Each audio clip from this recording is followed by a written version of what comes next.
any major event happens, almost immediately social media is trying to diagnose the cause of that while often overlooking the direct cause. Let me give you an example.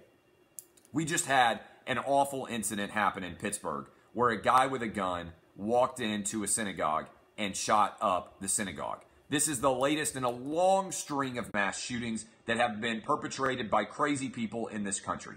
My only response when we have one of these mass shootings, whether it's happening at a high school, whether it's happening at a synagogue, whether it's happening at a church, is to say that in my opinion, the only thing that people like me who have audiences can do to make this a better place and make these things less likely to happen is not aggressively cover and make famous the crazy shooters.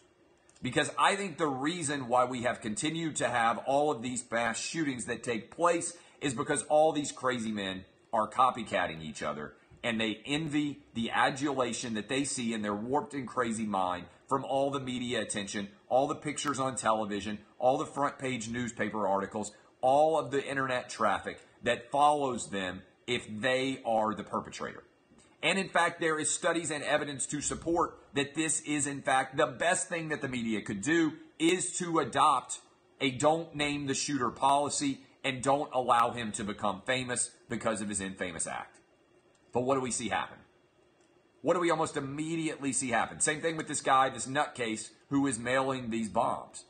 Almost immediately the media makes them famous, and then the media decides that somebody needs to be blamed, and that person right now is Donald Trump.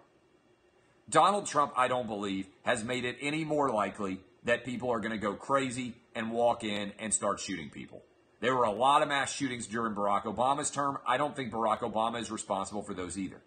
There are a lot of mass shootings during George W. Bush's term. I don't think that George W. Bush was responsible, nor do I think Bill Clinton was responsible. I think that the person to blame is the crazy person.